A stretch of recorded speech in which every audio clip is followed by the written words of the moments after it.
This album was a pretty honest reflection of just my life as a 21-year-old girl, also being in the public eye, and I felt like this question that this was a reoccurring question that I felt like I kept asking myself all year was, what is all this for? When do you ever feel satisfied with yourself? Like, in relationships, in your career, in yourself, like, what's the goal that you're looking towards and when does it end?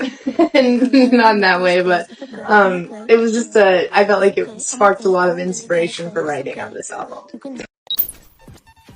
Congratulations to my girl Tate McRae, who is projected to go #1 next week on the Billboard 200 with sales of over 150,000 units, becoming her first #1 album and her second top 5 album. Initially, it was predicted to do 100,000 copies, and then it was increased to 125,000, and now we're getting an updated prediction of over 150,000 units. So despite a few challenges and circumstances, such as the album being leaked before the release, and also no supporting hit single to promote the album. And I find this really ironic because Greedy, that was a smash hit in 2023 and 2024, supported the album Think Later and sold like half of what So Close to What is selling. Tate sort of proves that you don't need a hit single to sell albums. While this album happens to be an immediate success for Tate, I really feel like this album hasn't taken her to the next level of pop stardom. She's a B-tier pop star now. With this project, I was really hoping that she would get into the A-tier category. This video is going to be looking into the era as a whole and what could have been done better to ensure her placement in the A-tier category. So grab a snack and some drinks, popcorns, Coke, Pepsi, whatever it is that you guys drink or eat, and I will be back to break down why I think she hasn't gotten there yet and what it would take to get there.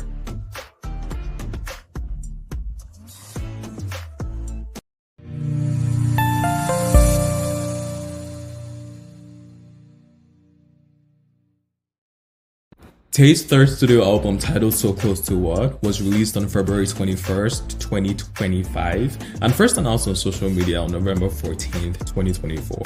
According to her, So Close to What is set to capture the journey of growing up when the road ahead feels infinite. This body of work featured productions from powerhouse producers such as Emil Haney, who has produced for the likes of Kanye West, Kid Cudi, Eminem, Ilya, who has produced a lot of Ariana Grande's hit singles, Lost Boy, who has produced for the likes of Rita Ora, Ellie Goulding, Lewis Capaldi, Anne Marie, Blake Slatkin, who has produced for the likes of Kid Laroi, Lizzo, Sam Smith, Justin Bieber, and most importantly, Ryan Tedder, the frontman for One Republic, whose hits cannot be mentioned in this video. It's so much. One thing to call out is he produced Tate's 2023 hit titled Greedy. And despite Greedy being a big hit in 2023 and 2024, the accompanying album, Think Later, managed to sell 66,000 units in its first week, which is decent to be honest. But with the new album selling 150, that's like more than double of what the previous album had sold. It shows growth commercially. However, I did notice two things about this album that I definitely wouldn't say are bad things, but it sort of hasn't taken her to the next level of pop stardom. So she's a B tier now, and I felt like with a little more effort from the production team, the songwriters, she could have been at the A tier. The first thing I noticed was this album had a lot of throwback to 2000s and 2010s music, and you could see this in the reviews. Some of the reviewers had mentioned a reference to Britney Spears and the Pussycat Dolls. I'm not saying it's a bad thing to incorporate the sound into the music, but when you do it for multiple songs off of the album, it gets a little repetitive and tiring. And it's a formula that she has used on multiple occasions. People want something new, people want something innovative, people want something experimental, and I feel like there were a lot of opportunities in this project to give us what the people want. Additionally, this album sounded like a continuation to the previous album, Think Later. It sounded like songs off of this album could have been on that album. If this album was titled Think Later 2, it would be apt because the songs are slightly better, but not different from the general sound of that album. Putting these 2 points into consideration, my score for this album would be a solid 6.85. It has really great highs such as Meets Possessive, Revolving Door, Sports Car, Blood on My Hands, and a personal favorite which a lot of people may not agree with is Two Hands. That chorus was such an earworm the first time I heard it. So another thing I noticed with this rollout is the promo is a little confusing. Let me explain. With the Think Now era, she did a lot of live performances to promote that album. She did Jimmy Kimmel Live, she did The Tonight Show with Jimmy Fallon, she did the Billboard Music Awards, she did the Brit Awards, she did the Jingle Bell, she did the Today Show. With this album, it seems like she hasn't really performed any of the songs on any major talk show, award show, nothing. I did see that she had an album release party where she performed some of the songs. And during her last tour, she sort of started to perform the songs as they were released. Granted, she's meant to perform on SNL in a few days, but I don't know if that is enough, especially for a pop star that is trying to find her audience and footing in the pop landscape. That said, if she's not doing as much promo as the previous era and she's selling over double of what she sold in the previous era, I guess it might be a good thing. But I personally think if she did more promo, she would be selling a lot more albums. Correct me if I'm wrong. Like I said, it is a little confusing because we never really know if maybe she performed the songs or promoted them. The album might have performed a little less. Comment if you think promotion for the album or live performances would have helped the sales of the album. It's slightly confusing for me. It is important to know that RCA as a record label isn't known to invest in their artists once their albums have been released.